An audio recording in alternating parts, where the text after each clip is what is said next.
There was once a man named Elias. For 50 years, Elias had a very specific, strange job. He was the keeper of the vault. In the center of the village stood a stone tower, and in that stone tower, there was a huge, heavy iron door.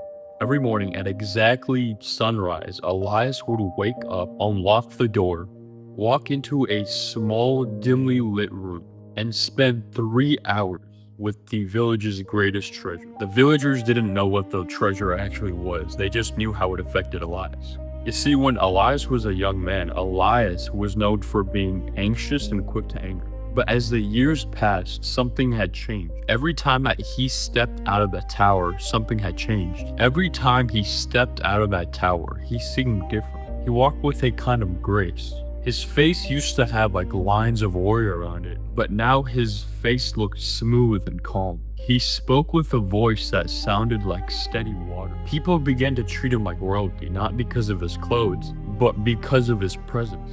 They would say that Elias looks at the world as if he owns the sun. One day, another curious young man approached Elias. He said, "Elias, you have spent 50 years looking at the treasure inside the tower. You spent every morning in its presence, thinking about nothing beside its value and its beauty." He asked Elias, "Before you retire, can you please tell me what is in the treasure? What is the treasure? Is it a mountain of gold? Is it a crown of jewels? What is so powerful that it changed the shape of your soul?" Elias smiled, but his eyes stayed fixed on the horizon. He handed the young man a heavy iron key that would open the tower. He told the young man to go see for himself, but he also told the young man, "Remember, I didn't just look at it. Every morning, I sat before it and let myself feel the weight of its importance. I repeated to myself that I was the one chosen to stand before its greatness. I became the man who belongs to the room." The young man took the key, hurried towards the tower, and threw open the iron door. He braced himself for the glow of gold or the shimmer of diamonds, but the room was empty. There was nothing in it. There was no gold. There was no diamonds. Hanging on the wall, sitting directly at eye level, was a single, highly polished mirror. Elias hadn't worshipped treasure for 50 years. He had been staring at his own reflection. He was practicing the version of himself that he wanted to be, until the man in the mirror and the man in the world were the same exact thing. Because the secret that Elias knew was the only secret that actually mattered. The mind is the master. It's the master weaver. You become what you think about. Now, there are some very important lessons that we can learn from this story. Obviously, you don't want to go sit in a mirror for 3 hours a day. What this story is basically about is mental conditioning. A few weeks ago, I started doing this thing where I'd wake up, and the second I wake up, I start meditating, and I do it for 20 minutes. And what I would notice is that my mind would be completely just chaotic. I couldn't think properly, I couldn't meditate, and I couldn't focus on my breath. I've been meditating for 2 years now. I still haven't gotten to the point where I want to be. So I watched this one yogi, and he's on YouTube. I was watching one of his videos, and he basically said, whatever you repeat in your mind, that's how your brain is gonna adapt. Focus on your breath and then repeat a certain mantra. And it was, joy is all there is. Love and peace is all there is. And you have to focus on that. You have to focus on that every day in your meditation. And he said the reason why this is important is because if you can focus on these things, if you can focus on these feelings and trying to create these feelings within you, you're practicing those emotions within you. Whatever you repeat in your mind, that's how your brain is going to adapt. So what are the steps to mental conditioning? Well, first of all, what you have to realize is that everything is mental conditioning. Everything that you are doing right now, you are mentally conditioning yourself. Everything that is in your environment, you are mentally conditioning yourself for. Every song you listen to, every digital interaction, every TikTok reel you watch, every conversation you have, it's mentally training you in one way or another. You're probably in the habit of speaking one way when you speak to another person, and you're reinforcing that over and over. Everything is basically just food for your brain, food for your mind, everything in the external world. So if everything is conditioning you, then why do we feel scattered or weak? It's because of our brain diet. What are you putting into your brain? Are you putting in good information, or are you putting in like random like YouTube shorts, like memes or something? Are you putting in these like dark hip hop war songs in your brain, or are you putting in these elegant symphonies? So you've trained yourself into one way of being. Because the way your brain works is that your brain is basically like a learning machine, right? It's a pattern recognition machine. The best way to illustrate this is, let's say we have two twins and the twins are separated at birth. One twin is sent to like a rich family, and then another twin is sent to a very poor family. Now, the way each of their parents speaks about money or different lifestyles would probably be very different. The parents that speak about money abundantly will be reinforcing that and programming that ideology and that mindset into their child. But the parents who are poor are going to be speaking about money in like a sort of a lack way, a way that they're lacking money, the opposite of abundance. And they're going to be programming that into their child.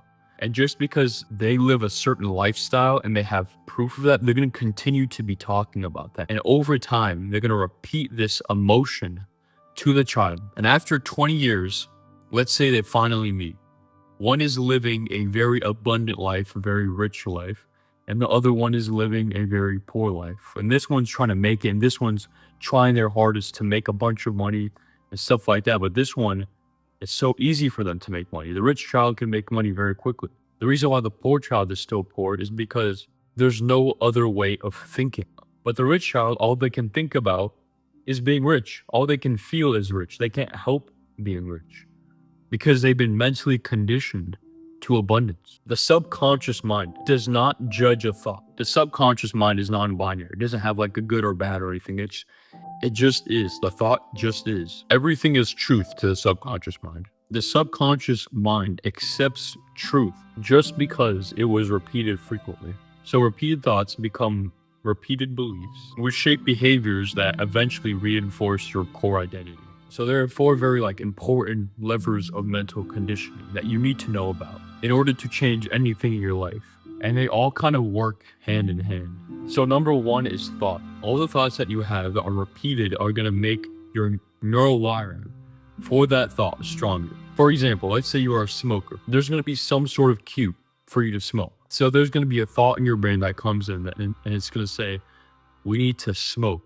And that's going to be pulled from your memory files. And if you actually do smoke, you're reinforcing that thought loop again. And the second lever of conditioning is emotions. The emotion is basically how intense a thought is. It makes memories and lessons stick. If you make an emotion more intense, it's going to make the thought more stickier in the brain. It's going to implant it deeper in the brain, basically. And this could be both ways. You can have an intense good emotion, or you can have an intense bad emotion. And then repetition. Repetition is how your brain learns best. That's why in Atomic Habits, it's so important that you get 1% better every day. Because it's not preaching the intensity, it's talking about the frequency. Because if you can be consistent, your brain loves the consistency. You're consistently wiring your brain over and over and over again. That's why addictive things are so hard to break. Because you've been doing it for so long that you don't know what it's like to do something else. That's why when you go to the gym and do a very hard workout, you're not going to want to come the next day. But if you go to the gym, do at least 10 minutes a day, you're probably going to be a lot stronger than the person who goes to the gym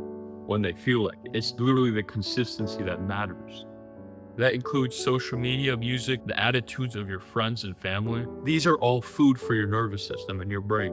These are the things that train your mind in the background. So here are some tools for programming. As I said before, meditation is very important. Okay, when you sit down to meditate, what you're basically doing is you're focusing on one point. It could be your breath or an emotion. So as I said before, that one yogi that I was talking about before, he basically said to focus on the emotion of eternal peace, eternal happiness, to focus on that and how that feels. And then third, visualization. All you do is just sit down in meditation and you just visualize the life that you want to live, mentally rehearsing scenarios. You probably do this in the shower or something, or I did it this morning. For some reason, I was just thinking about how I'm going to speak in these videos so I can speak clear, so I can tell stories better, because your brain treats an imagined experience as a real memory. So you can strengthen the neural circuits that are important for actual performance. So the best way to actually implement all these levers is number one, remove any negative junk. You don't want any negative junk in your mind. Try your best to remove anything that is rotting your brain. Remove any negativity, anything that doesn't help you in your mission and your goal. Because a lot of the times what happens is that Anything that doesn't help you hurts you. Anything that doesn't help you accomplish your goal probably takes you away from accomplishing that goal. Make sure that you add positive input as well. Every day, just say one thing good about yourself. You'll be so surprised of how much of an effect this actually has. A lot of the times you don't realize that you're walking around and you're saying negative things about yourself. You're thinking negative things about yourself in your mind. You're letting your mind control you. You have to be conscious of it. Whenever you wake up or whenever you have a free time, I intentionally think something good about yourself that you want to be. If you repeat this enough, eventually you're going to become more accustomed to it. Your mind is going to take it as reality because whatever you think about is what you become. And then obviously mentally rehearse yourself being the person that you want to become. Feel yourself being that person. I usually like to do this in the shower because there's nothing to really think in the shower. So I just like to imagine random experiences and I like to imagine being a certain person and reinforcing a certain identity. This has helped me so much. I used to not have like a good self image, but mentally rehearsing good thoughts about myself and doing good deeds for myself, it helps a lot. 100%. 100%. All right, but that's it for this video. Make sure that you do subscribe so I can keep making these videos. I'll see you in the next one. Bye bye.